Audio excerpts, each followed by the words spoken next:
everybody. This is Damaris from the Three Crones and the Woohoo, and I'm the star gazer crone.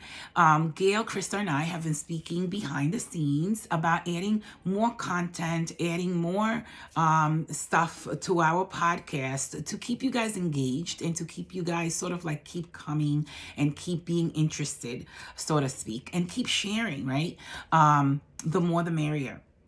But we all have been, doing different things behind the scenes. And I am going to do little videos about what I spoke about, like last week's podcast. In last week's podcast, I spoke about the duality between Taurus and Scorpio. Now, Taurus is ruled by Venus. Venus is all about beauty, comfort, possessions. It's all about money. In a way, Scorpio is all about money too, but it's about other people's money, not necessarily their money, but other people's money. And so Scorpio is ruled by Pluto. Pluto is all about pollution, toxicity, criminality. It's all about death, rebirth, transformation. It's all about regeneration. It's about rebirthing ourselves, so to speak. In the past, right now we have Taurus. We have the North lunar node in Taurus, which means in this present moment. And then we have the South lunar node in Scorpio, which has to do with the past life. So a friend of mine just had a baby yesterday. Congratulations to her and her beautiful baby daughter. Also a Virgo. But anyway, the baby was born with a Taurus North node and a Scorpio South node, because that's what's happening right now. And so she was born yesterday, so she was born into that sort of like energy, if you will.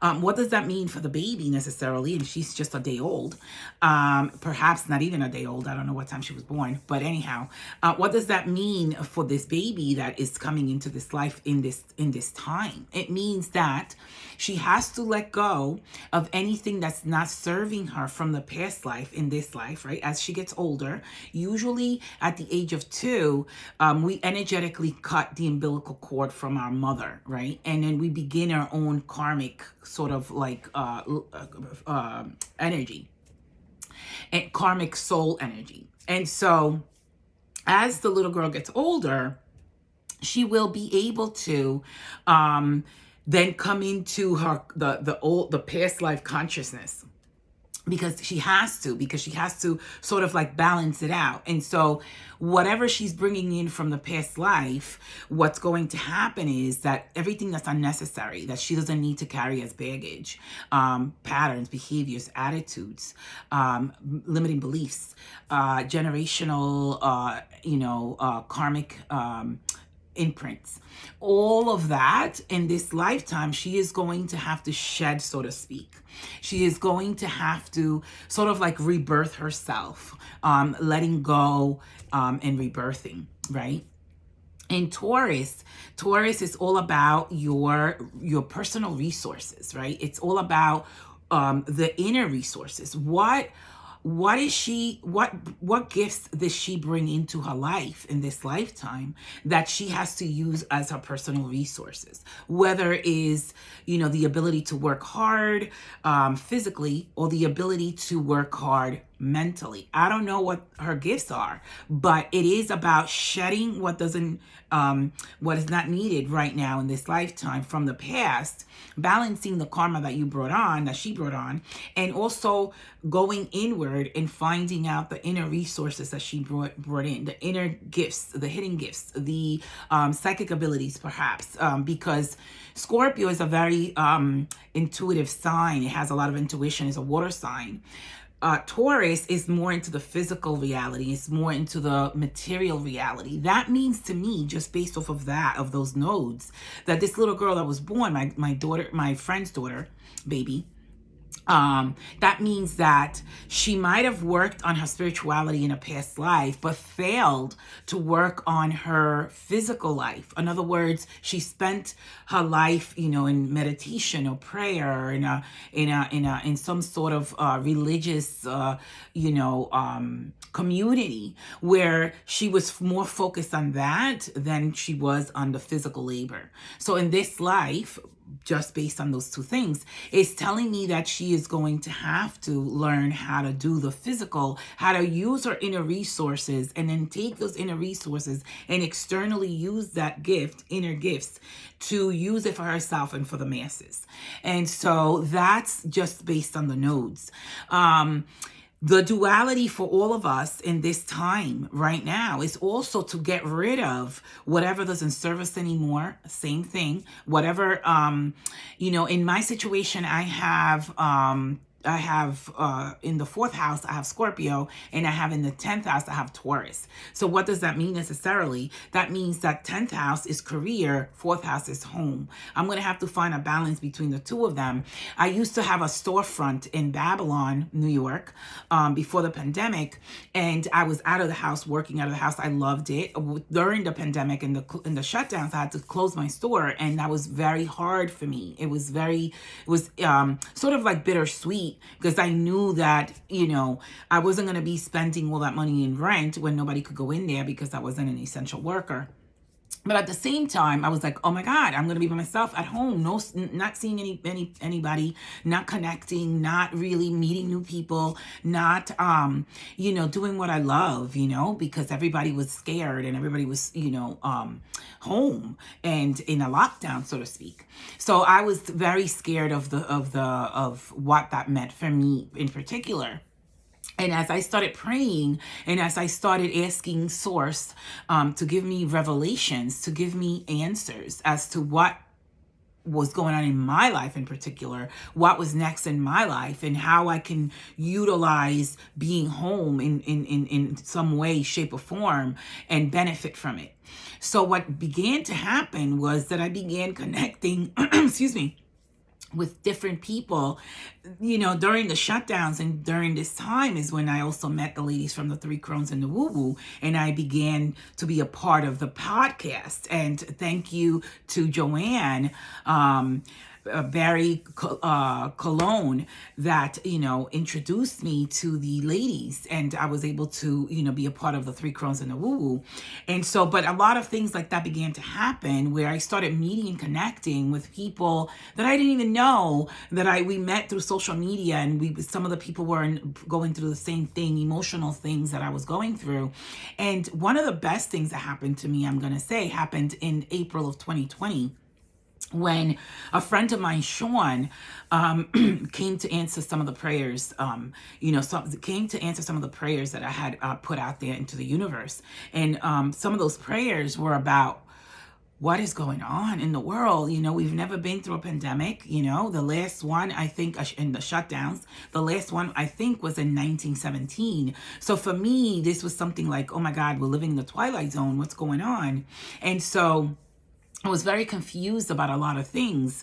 And my friend Sean, after 2 weeks after I had put that out there into the universe, into, God source, that I needed answers, my friend Sean emailed me out of the blue, and I hadn't seen him in 2 years. And he emailed me out of the blue, and he started, asking me if I was open to receiving some of the content he had been sort of like researching and collecting for, since I believe he said since, I think he says 2001. I think he was telling me 2001, if I remember that correctly. But he had been gathering a lot of information, and he had been, and that's Gemini energy, by the way. And I spoke about that in a previous podcast, Gemini, going into Mars. And that was the podcast that I spoke about. And you guys could look at that podcast and join the group, the private group that we have, the Three Crones and the Woo Woo group, because I also, type the analysis there the day after, usually on Wednesdays.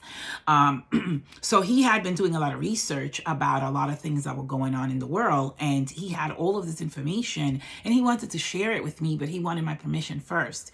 And as soon as he sent me that email, I sat down for a minute before I even answered the email, and I was like, I can't believe this. I really can't believe this. And I had asked God 2 weeks prior to give me answers, and then Sean came out of the blue and sent me an email to answer my prayer. And I realized in that moment that God utilizes different people to answer our prayers. And Sean was that person. And I was just flabbergasted. And so immediately after I came into that realization, I emailed him back and I said, please send me everything you have. I'm ready. I've asked for this. And you are the one that God is utilizing to answer all of my prayers. And so he did. And once he did, what I started to do afterwards, I started to map it out, so to speak, with the energies of the planets and what was going on in the skies. And I saw that they coincided. I saw that what he was telling me and what the planets were doing were like very, very similar, just a different language, if you will. And I just, I'm always so in awe of spirit. And whenever you have, questions and whenever you need answers with a deep intent and pure intent and a desire to really know what's going on for yourself, God will send the right people and answer the questions for you. And that's what happened. And I'm so very grateful to my friend Sean and to God and all of spirit for always answering my prayers.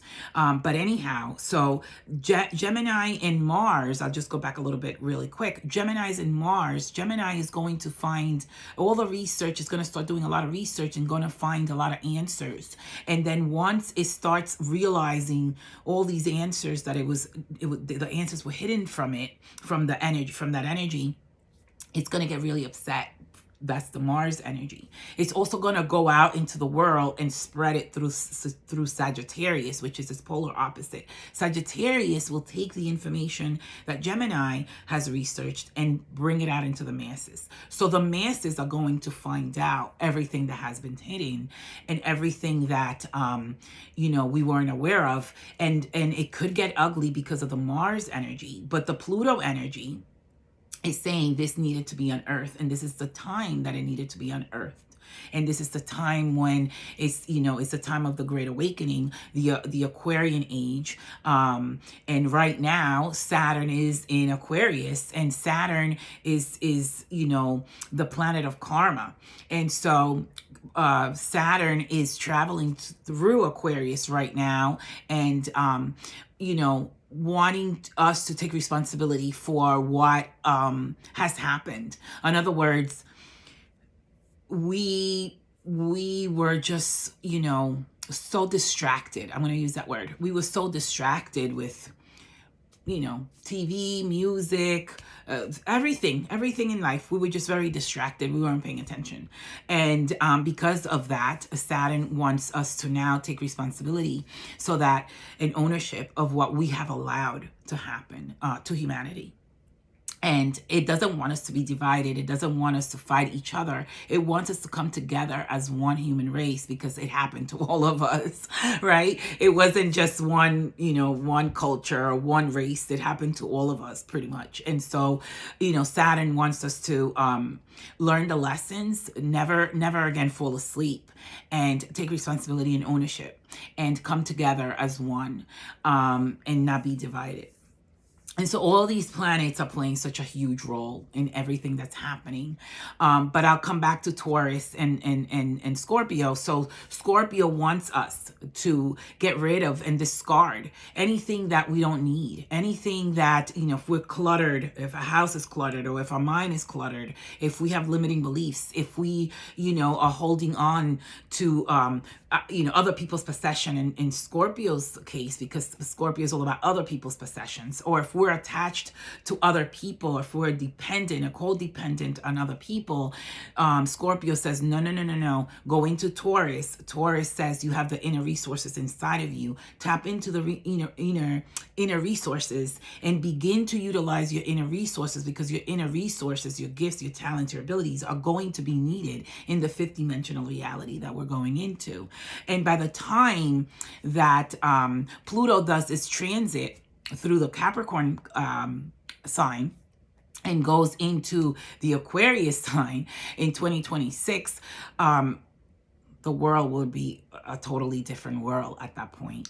And I was telling a student yesterday, we were having a conversation, and I said, I don't know why, but I definitely feel like once Pluto transfers its energy from Capricorn to Aquarius, I feel like we're going to go into a different system. And so hear me out for a second. So hypothetically speaking, right now, right, we are in a credit system, right? So if you want to buy a car, they check your credit. If you want to buy a house, they check your credit. If anything you want to do, they check your credit. So we're in a credit system. If your credit says, you have poor score, you're not going to get the house. You're not going to get the car. You're not going to get the things that you want to, borrow money from to obtain. And so after 2026, and this was just a download that I received, after 2026, I feel like we're going to go into a vibrational frequency score, not a credit score. And let me explain to you what that means. That means that there will be technology to be able to check your vibrational frequency as soon as you put your hand, let's say, on some say iPad. I'm just giving you that as an example. You put your hand on it and it will tell you your vibrational frequency, and your vibrational frequency will determine what you're entitled to get. Whether you're entitled, if you want a house, okay, based on your vibrational frequency, you can't live in this neighborhood. Because why? This neighborhood is and your vibrational frequency is on a lower scale, and you will be a detriment in the neighborhood. And that's what I downloaded. I mean, I don't know if that's what's going to happen, but I did download that information. So I'm assuming that when we enter the fifth dimensional reality completely by 2026, I feel like we're going to be tested on our vibrational frequency, not necessarily credit score. What does that mean for a lot of people? That means that, we're almost entering 2023. That means that with, 2-3 years, we have to raise our vibrational frequency if we want to live in a society where we're all about love and kindness and compassion and understanding and nurturing. We're going to have to kill the Satan within us, so to speak, and that's that Pluto energy and that Scorpio energy. We're gonna have to literally kill that vibrational energy that we have of the ego, of being jealous, of being always comparing ourselves, of being a hater, so to speak. We're gonna have to get rid of that in order to raise our vibrational frequency. And so we have time, but we don't have a lot of time. And so I always tell people, let's do the inner work. Let's tap into the inner resources, just like Taurus is saying right now. Let's tap into that. Let's share our gifts with the world. Let's be kind. Let's unite as a one human race. And let's transform and let's rebirth into a better human. And that's that dynamic that's happening with Taurus and Scorpio right now, alongside with all the other planets that are sort of like also playing their own roles, on the sidelines. And so, I hope you like this video. I don't want to make it too long, but I just want to give you more of an in-depth explanation of what's going on right now with these planets and what the energy is speaking about. And I honestly feel like if you haven't started to work on yourself, I really, really do feel that it's time. It's time to wake up. And that's what I mean by waking up. It's time to realize who you really are. It's time to see what inner gifts you brought into this lifetime and start using them for yourself and for the world, because it's usually not just about us. It's about how we're going to share those gifts and how we're going to contribute to the, to humanity. And so you can reach out to myself, Gail, or Krista, and or should I said that the other way around, to Krista, Gail, or myself, and we can definitely help you with that inner work through the work that we do, whether it's through the spoken word that Gail is our word wizard, and or the crystal energy, which are beings that are here to help us too. They came to the planet to help us heal as well. Or whether it's me through the astrology and also the numerology. I'm just going to speak really fast, really quick about the number 8 vibration of the last podcast. And what is that? Is the infinity sign, which is we're immortal. And but we want to keep in mind that we need to balance our karma so we don't keep coming back into the wheel of birth, death, and rebirth and keep repeating the same mistakes until we learn the lesson. And so when you flip the infinity sign, when you flip it this way, you also have the point of conversion, which is the 1 and the 0, where we go from the single digits into the double digits, or the master numbers. And that's really what we want to do. We want to go from the single digits. We want to use the infinity sign of conversion and really become a master of the self, and then step into the other master numbers, which is 11, 22, 33, 44, 55, 66, 77, 88, and 99. Those are the numbers. Those are the master numbers. And so that's what we want to do. I can help you guys with that because I work with the numerology energy as well. Numerology and astrology is like the heads and tails of a penny. And so we need to work on ourselves. There's no more time to waste. This is it. If you were waiting in starting that work, do it now. We're literally at the precipice. After 2026, we're entering a new dimension completely. And I really do believe that we're going to be dealing with vibrational frequency rather than credit score. And that is everything that I want to add and everything that I want to say. Please share this video, join our private group on Facebook, the Three Crones and the Woo Woo, and join us in the movement. All right. I love you guys. Mwah. Have a great day. Bye.